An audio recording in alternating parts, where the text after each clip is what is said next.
अस्सलाम वालेकुम। Doctor Mohammad Riaz veterinary clinic and pharmacy Chowk Shadipura. ये आज हम बेहतरीन केस लेकर आपके सामने लेकर आए हैं। ये एक भैंस है, ये अपनी जंजीर को खींच कर खड़ी हुई है और अपनी यानी कि अगर इसकी जंजीर को खोल दिया जाए तो ये दीवारों के साथ और इसके साथ जानवरों के साथ और टकराती फिरती है और चलते वक्त लड़खड़ाती है और हत्ता के जब भी कोई चीज़ आ जाती है उसके साथ टकरा कर गिर जाती है और दीवार के साथ अपने दोनों इनके सींगों की मदद से, सर की मदद से ज़ोर लगाकर धक्का लगा लेती है, जिसकी वाज़िह अलामत जो हैं वो सीज़र्स, एपिलिप्सी यानी कि जिनको आम पंजाबी में और आम लोग भी जिसको बर्ल कहते हैं, बर्ल की सी अलामत, पागलपन की अलामत, सीज़र्स और एपिलिप्सी का केस यानी कि डायग्नोज होता है। मेन जो पॉइंट होता है ये होता है कि इसको असल में हुआ क्यों था, एपिलिप्सी और सीज़र का ये केस क्यों हुआ था, कॉज्ड वजूहत तारफ़ जो हमने बता दिया है कि दरअसल जो जानवरों में जिनके दिमाग का पूरा मुकम्मल तौर पर ना हाज़िर होना,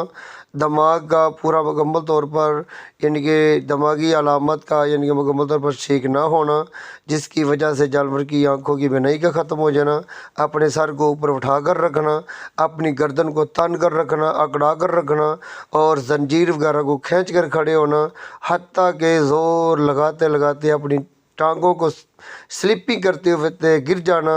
और गिरते वक्त एक साइड पर लेट जाना और अपनी टांगों को ज़मीन पर टकराने की वजह से अपनी टांगों को साइकिलिंग की तरह तेज़ रफ्तार में चलाना, ये एपिलिप्सी और सीज़र की सी यानी कि तारफ़ में से आ जाता है, इसकी अलामत में से आ जाता है। असल में हमने ये देखना होता है कि ये केसेस एपिलिप्सी और सीज़र का केस क्यों होता है। ये ज़्यादातर जो होते आ रहे हैं आजकल गंदम जो होती है यानी कि गंदम का जो चारा वगैरह होता है, यानी कि तो गंदम दानेदार होती है जिनकी यानी कि दलिया वगैरह बना कर देते हैं, वो अलग चीज़ है। एक गंदम होती है सब्ज़ गंदम,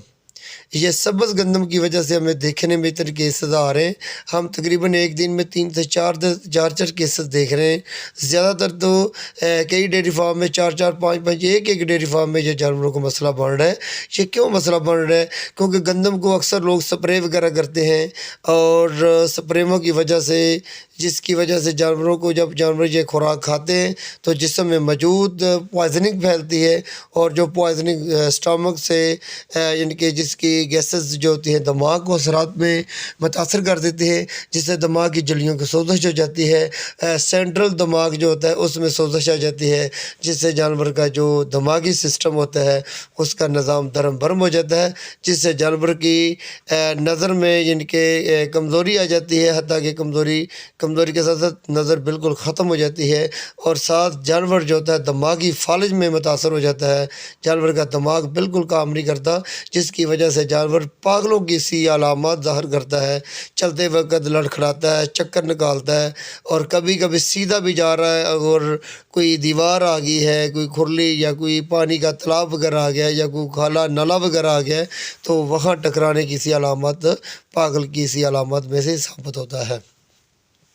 तो हम इसका क्या इलाज करते हैं? इसका इलाज जो होता है वो हमें बहुत मुख्तलिफ डॉक्टरों ने भी और फार्मरों ने भी हमें कमेंट्स भेजे हैं भी आप एपिलेप्सी और सीज़र का इलाज कैसे करते हैं। इसका इलाज जो फूड पॉइजनिंग का जानवर जो होता है, जिनके हमने मेन पॉइंट तो ये देखने का आज जो केस देख रहे हैं ये फूड पॉइजनिंग का केस, फूड पॉइजनिंग की वजह से इसको एपिलेप्सी और सीज़र की इसी अलामत ज़ाहिर हुई हैं। इसमें हम सबसे पहले एट्रोपिन देते हैं 20 ml तक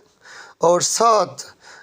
सोलोमिन के इंजेक्शन तो होता है, प्रेडनिसोलोन का जो इंजेक्शन होता है वो हम 10 ml देते हैं और नीरोफास का जो इंजेक्शन होता है वो 40 ml देते हैं और साथ हम ये रिंगर और एनस का इसमें यूज़ नहीं करते क्योंकि जानवर की हाइपरटेंशन और ब्लड प्रेशर का तेज़ होना, नब्ज़ का तेज़ होना, जिसकी वजह से हम इसमें डेक्सट्रोज की ही ड्रिप देते हैं। डेक्सट्रोज 5% मिल जाए, अगर 10% मिल जाए तो सबसे बेहतर, वरना आप कोशिश करें कि 5% मिल जाए اور 1 سے 2 تک آپ یعنی کہ اس کو دے سکتے ہیں فلوئڈ۔ اگر زیادہ جانور کرونک ہو جائے تو پھر آپ 4 سے 5 لیٹر تک دے سکتے ہیں، کیونکہ جتنا بلڈ آپ پتلا کر لیں گے اتنا ہی زیادہ جلدی جانور کو ہائپر ٹینشن اور اس کی جو ایپیلیپسی اور سیزر کی اسی علامات سے چھٹکارا پا سکتے ہیں۔ اس میں ہم کیا کرتے ہیں، نیوروفاس دیتے ہیں، پی کمپلیکس دیتے ہیں، اور ساتھ ہم یعنی کہ ڈیکسامیتھاسون کا انجیکشن ڈرپ میں بھی ڈال دیتے ہیں، اور اس کے اینٹل وغیرہ بھی 10 سے 15 ml تک ڈرپ میں ڈال دیتے ہیں۔ اور طاقت کے لیے ملٹی مائنو وی کا یوز کرتے ہیں 50 سے 100 ml تک، اگر بڑا جانور ہو تو 150 ml تک بھی دے دیتے ہیں۔ اور انٹرامسکولر طور پر جو ہم انجیکشن لگاتے ہیں وہ دیتے ہیں سولومن، پریڈنیسولون ہم 10 ml، ایٹروپین 20 ml، اور دماغ کی جھلیوں کی سوزش کے لیے اینٹی بائیوٹک بیکٹیریل انفیکشن کے یعنی کہ خطرے کو ختم کرنے کے لیے ہم فلوروفینیکول کا انجیکشن جو ہوتا ہے وہ 20 ml تک یوز کرتے ہیں، جس سے جانور کی ایک ہی خوراک میں سنگل ڈوز میں ہی جانور کی صحت بحال ہو جاتی ہے، جس سے جانور کی صحت بحال ہو جاتی ہے اور آنکھوں کی بینائی بھی ختم ہو جاتی ہے۔ آنکھوں کی بینائی جو ختم ہوئی ہوتی ہے وہ واپس آنا شروع ہو جاتی ہے، اور ساتھ جو کانسٹیپیشن کا مسئلہ ہوتا ہے، قبض کا مسئلہ ہوتا ہے، اس کے لیے ہم میگنیشیم سلفیٹ 200 گرام اور ساتھ 1 لیٹر لیکوڈ پیرافین 2 لیٹر دودھ میں ملا کر ہم پلانے کا مشورہ دیتے ہیں۔ ساتھ دماغی سکون کے لیے زائلس کے انجیکشن دے دیں، ڈیزیپام کے انجیکشن دے دیں۔ اگر ڈیزیپام کے انجیکشن دینا ہو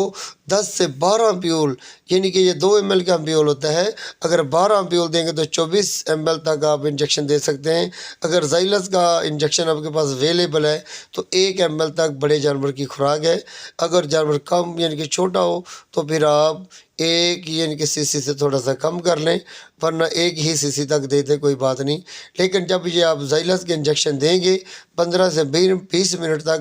اکثر جانور جو ہوتے ہیں وہ لیٹ جاتے ہیں، لیٹنے سے منہ سے پانی کا یعنی کہ خراش وغیرہ کرتے ہیں، آنکھیں بعض دفعہ تو بند کر لیتے ہیں، اور فارمر جو ہوتے ہیں دیکھ کر اکثر پریشان ہو جاتے ہیں۔ لیکن آپ کو ڈیل کرنا پڑے گا۔ 2 گھنٹے کے بعد یا 1.5 گھنٹے کے بعد جانوروں میں نشہ جب واپس ہو جاتا ہے تو جانور کی کنڈیشن جو ہوتی ہے، دماغی جو علامات ہوتی ہے وہ آہستہ آہستہ واپس آنا شروع ہو جاتی ہے، جانور کی حالت بہتر ہونا شروع ہو جاتی ہے، جس سے ایک ہی خوراک میں جانور ٹھیک ہو جاتا ہے۔ اور کوشش کریں جانور کو 3 سے 4 دن تک یہی ڈوز دیتے رہیں۔ اور ساتھ سب سے جو مین پوائنٹ ہے، اگر آپ کے پاس اویلیبل ہے، اگر بلڈ جو ہے بلیک ہو چکا ہے تو آپ سوڈیم تھائیوسلفیٹ اور 2 سے 50 یعنی کہ 50 ml تک یا پھر 100 ml تک یعنی کہ آپ لیں۔ 100 گرام سے 50 گرام بڑے جانور اگر ہوں تو 50 گرام لے لیں، 250 ml واٹر میں ملا کر آپ دے سکتے ہیں، آئی وی دے سکتے ہیں، اور ساتھ ہم یعنی کہ آدھا لیٹر پانی میں ملا کر 50 گرام تک ہم پلا بھی سکتے ہیں، کھلا بھی سکتے ہیں، پلا بھی سکتے ہیں۔ لیکن وزن کے حساب سے جیسے جانور اگر چھوٹی عمر میں ہو تو 15 سے 20 گرام 50 سے 100 ml پانی میں ملا کر واٹر میں ملا کر دے دیں، NS میں ملا کر دے دیں، رنگر میں ملا کے دے دیں۔ زیادہ تر ہم NS میں ملا کر دیتے ہیں۔ اگر جانور بڑا جانور ہو تو 50 گرام 250 ml سے آدھے لیٹر تک ملا کر دے سکتے ہیں۔